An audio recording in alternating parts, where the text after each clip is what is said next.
religious people, Mormons, Christians, whatever. If the person states they are not interested in joining your organization, why do you feel the need to continue pressing? With the Abrahamic religions, part of their belief system is to get people to join them.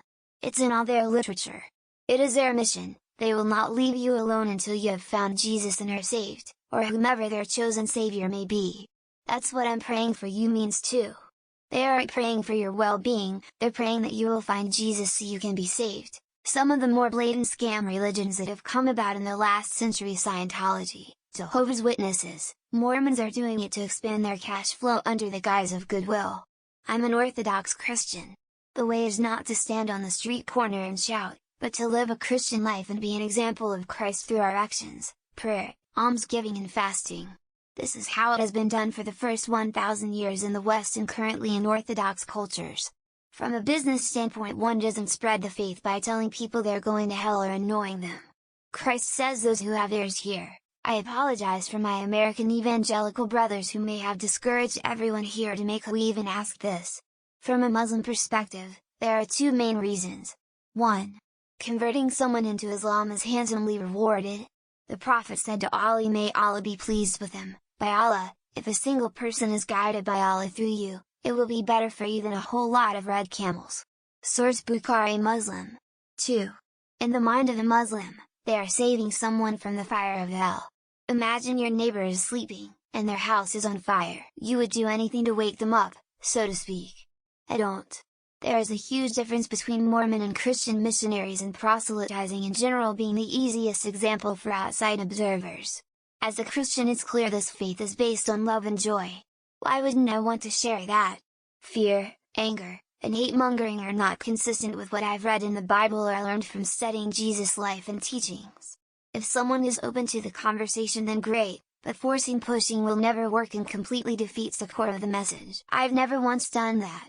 It's not a religion-exclusive thing. I will always educate and try to introduce people to Islam. I love the beauty of my religion and I want others to see that beauty too, but I will never force someone to believe what I believe. In the end, it all is written anyway, and if they are not destined to believe, they never will, no matter how much I try, and so instead I will introduce them to the beauty of Islam, and educate them. If they decide to revert to our discussions, then mashallah to them. If you belong to a Christian community that teaches you to proselytize, they're probably also teaching you that anyone who doesn't practice your religion is going to hell.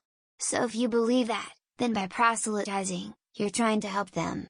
When someone tells you they're not interested in converting, you see it as comparable to someone declining to be rescued from a burning building.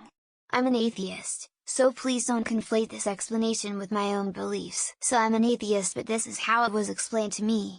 Imagine that you see someone headed for absolute for sure danger, something that could end their life. This is how some people see those who haven't converted to their religion, as people who will someday go to hell. But you're there, you can help them, but only if they listen. Not my thing at all, and in fact I find it infantilizing, but cult's gonna cult. This question makes zero sense. You're acting like this is something all religious people do, which is a very false statement. And ignorant. Why do you feel the need to continue pressing? That's something one person did, and now you're asking us why we do it. People do it for the same reason atheists feel the need to mention God more than Christians. It's immature and immoral. Stop generalizing an entire religion. You need to understand that they believe they're saving you. That you're a victim for being uninformed, brainwashed, I know, absent-minded, etc., and they need to save you so you can go to heaven, and they get bonus heaven points for helping. This is why they don't let up. They normally don't mean malice and have good intentions from their point of view. Just annoying AF, and if anyone needs saving, it's them. I was raised in a Christian cult analogous to the Jehovah's Witnesses. The ministry of reconciliation is an expectation to bring non-believers into the cult. And my cult pushed that SD hard. We would go out into neighborhoods knocking on doors. It was implied that we receive rewards in heaven based on our ability to bring people into the cult. It was terrible. Like, yeah, I'm a Christ Titan. But don't pester atheists into converting. Posts like these are one of the reasons why I don't even mention my religion around most people.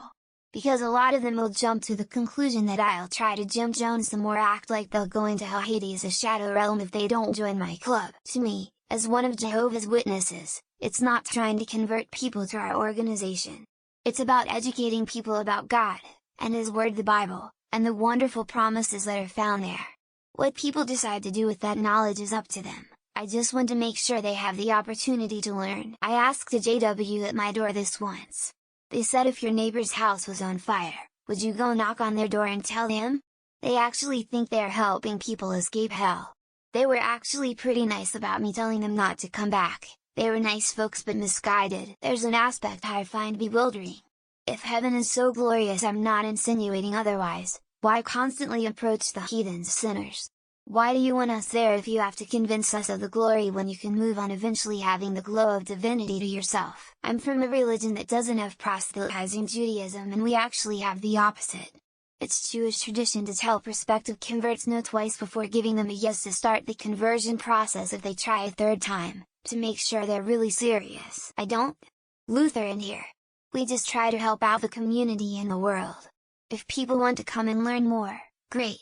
I think we have a lot to offer. But if that's not where your headspace is, then I hope you have a lovely day and do something good for the world. I don't proselytize in the first place.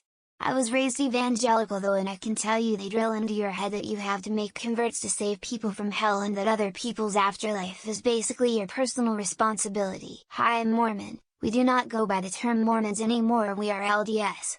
As a Latter-day Saint, if someone states they are not interested in the church, we are instructed to drop it. It is not our job to push beliefs that others don't want to have. I think it has to do with the idea of proselytizing. That believers are supposed to convince non-believers as part of their faith.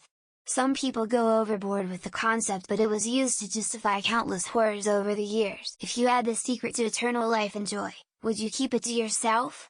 Of course not. That's what Christians believe. Catholics, on the other hand, will give you a ration of shit for converting to the Church of Rome. LOL. I'm a Christian, like with other personal details I keep my faith to myself as it's my business. I don't know what others do, but with every choice in life we have free will. Why would I force someone to be like me? That's wrong. Christians are told that part of the reason that should convert people. In their mind, they're saving you from hell. They are doing you a kindness. Not saying I believe this, but that's how it's been explained to me. It takes 7 no's to get the yes. Haha. Speaking from the LDS perspective, we try to be kind and invite everyone to be part of service activities, events, outings, etc. That's how we get at you with kindness. I do not. Organized religion is not good. I will explain what I think and why I think, but I already know I will not convince anyone. I only talk about what I believe when I am asked. They need their money. Less people are going to church, so no money coming in. Now they have to pay more money. Don't know why churches need money when they don't pay taxes. I don't. It's my job to offer, not force you. I never understood why people think that it helps your case by strong-arming or arguing with people. Maybe I'm a minority. Shrug. Same thoughts. It feels like offering something unnecessary, like selling ice to someone who lives in an igloo or trying to sell an air conditioner to someone in Alaska. Because most Christians are ignorant in respect to the Bible and don't understand what Jesus taught. You're supposed to follow him voluntarily. I'm Christian, BTW. I'm a Christian. I don't bug people about joining anything. I invite certain people to church. If they want to go, cool. If they don't, fine. No harm, no foul. I think all you can do is share your faith and the reasons you believe what you do, and at that point you need to just let people make their own decisions. I want to think that not all religious people are crazy. I have religious friends and they have never wanted to force me to convert to their religion. Some individuals may persist because they genuinely believe they're sharing something valuable and feel it's their duty to offer it to others. I'm very visibly and vocally hostile to any religious people trying to push their BS onto me. That seems to do the trick. As a Muslim, we have a phrase from the Quran that says there is no compulsion in religion, so there's that. As a Muslim, we have a phrase from the Quran that says there is no compulsion in religion, so there's that. Don't hold it too harshly against them. They honestly probably think they will save your soul or something. I don't think they all do that. I know evangelicals do that, but that's their job, isn't it? I don't. I wouldn't try to convert people. People believe in what they want to believe in. Heck, I'm Christian but still can't get others to stop preaching once they get started. I ask the same about Redditors and how they push their rhetoric into public schools. Trying to take you to heaven with me. Get in the car, loser, we're meeting Jesus. They probably think you're gonna go to hell if you don't take their advice. If they are really religious, they continue pressing you to save you. I find proselytizing to be the rudest, most condescending thing, because they are rude and think they are superior to others.